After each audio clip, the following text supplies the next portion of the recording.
Okay, welcome everybody to the Outlet Pass. We are back for a new episode, and today we want to talk about just everything that's going on with the NBA and how the playoffs got postponed recently. So Lamar, I first want to get your opinion on it. What do you have to say so far, in your opinion, on this whole thing? Um, it's sad because this is kind of the reality that we live in. Um, but I want people to understand that it was the NBA players that stepped up. It wasn't like the actual Yeah. NBA. And I mean, as much as they allowed it to happen, like there still was no statement other than postpone, other than the playoffs have been postponed. That's all they really said. So, I mean, I get it. I commend the Raptors for putting the idea out there. I commend the Bucks for actually doing it, for actually starting that, and then I commend all the players for following suit. Um, but yeah, it's just sad that this has to happen, and that some people don't understand why it's happening. Okay, and do you have what are your thoughts on people being on either side?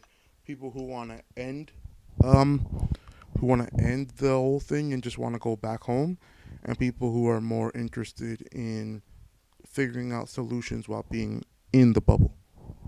I'm for it personally. It's like, I mean, you can play in the bubble, but like they said, a lot of the players said, it's like this has kind of been a distraction, and they have every right to believe that, because I don't, like, me personally, like, I don't feel like the message was getting out there Hmm. as much as I envisioned. Like, yes, they put Black Lives Matter on T-shirts, and then they have the things on the back of the jerseys, and the Black Lives Matter on the court, but it's like, that's not going to invoke change. And I'm not saying that boycotting your games are going to invoke change either. I'm not saying that. However, it's you need to show something that it's like, we're not going to stand for this. Yeah. Like, from what I see, if you're just playing on a court that says Black Lives Matter, but you're still playing, it's like, okay, I mean, they're doing enough, but no, they're really not. So, and I commend them. It's not gonna end racism, but it's showing that, yeah, we've had enough of this. Like, we can't entertain you guys while this is all going on. So, do you want them to stop playing, or do you want the NBA to continue? I'm for whatever they do. Um, like, the message was clear. The news broke out that the playoffs are going to resume. My only thing is that it's not just playing that they do, and that's what you can't. I don't believe that you can make a stance like this and then just resume playing, because then it seems like you just did it for one game. That's not really. I don't really see that as enough. So they set the message, they set the standard. So you have to exceed that standard from here on out. Yeah, I think from what I've seen so far, everything that I've done research on, seems like their solution is to not play until potentially Saturday. And during that time, they're trying to figure out new ways to make a difference. That whether that means through longer press conferences or maybe during the game they have more messages going on. I have no idea. We're gonna have to wait and see. But yeah, I mean, at least for me, I'm not 1,000% for like when I the whole thing started. I wasn't 1,000% sure it should. I understood why players wanted to. I also know selfishly as an NBA fan, I was excited to see, but like it still does take away from the message. And I do feel bad because a lot of these guys are pillars in their community and they don't get to actually be home and be a pillar, right? So Yeah, it's not and fair. Yeah. this whole thing, I'm really upset with a lot of, like, people saying that, why are you guys doing this? It's not going to change anything. And I mean, it's like, what? First off, you haven't done anything to change anything, so, like, don't talk. But, like, um, my only thing is that, if you take a step in the right, if you take a step, like, that, you're doing something. And I think that's what we need to see. And like, as much as people think it hasn't changed anything, like, the conversation started. So, and I think that's what they're really trying to do. So, I mean, personally, like as long as they keep that standard as to what they did, like this has been done before, not in recent history, but like in 1961, um, Elgin Baylor. the NBA All Star Game was pretty much boycotted until there was change. Yeah. And I don't think it was for a racial reason, but I think it was more for we want our union to be recognized because we're people too, and we're not just your athletes. So like Elgin Baylor, Bill Russell, and them, like they stayed in their locker room until they gave into what they said. So I think that kind of thing needs to be happen. So just keep the momentum. Don't drop it because you're on a high momentum right now. So for you, the solution is to continue to uh, do things that are going to draw attention to it. But do you have any specific ideas or things that you want to see happen?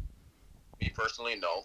Um, and I mean, like, I don't think a lot of people have an idea as to what to do. Like the Milwaukee Bucks contacted their government officials in Wisconsin, so that's a start. So I mean, like there are like on the basketball court, no. Like you can like for us personally, like we can send letters or emails to our MPs, MPPs. Um, just it's just more like this issue is just more than a slogan. I think that's what we need to understand. Like it's like I understand, yes, Black Lives Matter, but if that's all you're saying, you're not doing anything. And then how do you feel about with the like other leagues, the WNBA, the MLS, the MLB, some of those organizations as well? They also boycotted the games yesterday. Well, not boycott. They canceled the games yesterday. They didn't do it. They wanted to have solidarity with the NBA. How do you feel about that? I mean, I like what the WNBA did, especially with their shirts and the bullet holes on the back of their shirts. I thought that was very creative, and I liked it, and it actually spoke volumes. Because like that's what it looks like. Like this person, like Jacob Blake, is still alive. And actually, here's the issue that I have is that a lot of people are bringing up is like, oh, but he raped somebody. And I was like, okay, but Brock Turner raped somebody, and he went to jail for 3 months and then got out on good behavior in 1 month. So I mean, I mean, like the justice system is messed up, and the WNBA is known for taking action. Like not even just about racism, but just like anything that's going out of whack. Like they're the first people to step up for it. So MLB and them, like I'm glad they got on and they understand what's going on. The NHL, and like I said, it's like it's the players. Like I want to make that clear. Like it's the players that's doing this. It's not the organization that's doing this. Yeah. So Okay, so this last part of the episode here, I'm just gonna let Lamar speak to his experience being a black guy living in Southern Ontario, and just the whole experience, how you feel about that. Because I feel like it's important for us to represent and have voices because we're not all black people the exact same. All of us are different. We all have different experiences, and I want to hear Lamar's because, for instance, it's different for me than him. Even though we grew up in the same city, and we went to high school together, like completely different experiences. So I want to hear his perspective on that. So Lamar, just briefly talk about your experiences growing up, and how you felt, your identity and things like that, being a black man in Southern Ontario. personally, I don't really think my experience as a black man was negative, only because it's like anytime I really got into trouble, it was because I did something wrong, and I know it's because I did something wrong, like stealing something or shoplifting something. So like I know what I did was wrong. So I don't know if I was ever racially attacked. All One experience that I will point to, and that I tell a lot of people is that like I go to camp like all the time in case people don't know, and like it's predominantly white. Like I especially went to a camping conference for like 2 years in a row, OCA, and it's like it's predominantly like 90, probably like 95%, 95, 98% of it is white. And like not once did I think about me being a black man or me thinking about the color of my skin because like because I was welcomed, with warm arms. And it's just when I hear these stories of people, being pulled over for no reason, being asked certain questions, being ridiculed because of the color of their skin, it's like, wow, like I've never had that. I've never had that experience. Like, one, I never been pulled over because I can't drive. Like, I don't drive a car. Um, but it's like, I felt welcome in that society, and I don't know if people have attacked me because of the color of my skin. I don't know, because I never thought of it. I never thought of it that way since I've been going to camp.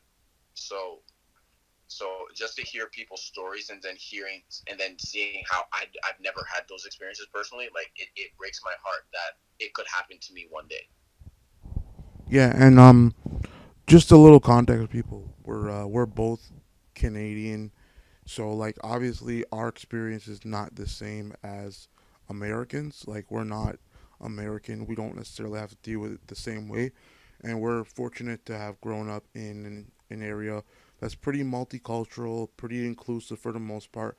I mean, I've been called the N word by white people before, and I've been followed around stores and things like that. So like, I have had experiences that of black people can attest to, but again, I'm relatively lucky because like I didn't grow up in a marginalized, predominantly black neighborhood where we're all poor, we're all in the same sort of thing, we're all like, in around the gang culture. Like I'm lucky enough to have that not be my experience and not have that be my life experience. So I'm lucky in that way.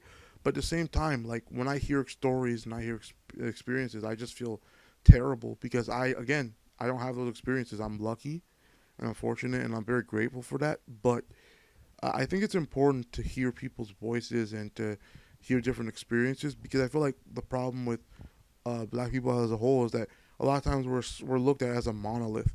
So one black person says something and that's the entirety of all black people, right? And because of that, I think Lamar can talk about this, and I know I have too. I've had my blackness questioned. I've literally been asked, "Am I sure I'm black?" before, like by another black guy, and it's not because of like lineage. It's not because he's seen my parents. It's because he just assumed that because the way I act, the way I speak, it's not that of indicative of what he perceives as a black person. And it's one of those things where it's easy to self-identify as just black or just a man, but we're a lot more than that because we're all individuals. So yeah, I think it's important to talk about that. Do you have anything else you want to say, Lamar, before we end? Yeah. Listen to other people and listen with an open heart. Um, there are some people that don't have the same experience that you have in anything. So sometimes you just instead of saying shut up and dribble, I'm just saying shut up and listen.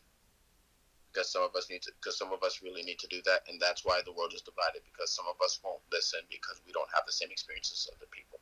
So So good way to end it. So thank you guys for watching. This is a very important episode for us. I feel like we have to do more episodes on bigger, broader topics because I think it's important to get the discussion out there. So let us know what you think in the comment section below. If you really do like this, share this video with your friends. We're trying to grow our channel up. We're trying to get our names out there more. So just let us know about what else you want to see us talk about in the comment section below. So we are predominantly a basketball channel, and we probably will only be talking about basketball mostly. But again, special episodes, special circumstances. So again, let us know what you think. Comment section below. And as for me, thanks for watching. And Lamar, do you have any last words? yeah, I said already, but yeah, be good, be nice to people. It's really not that hard in all honesty, and yeah. All right, peace.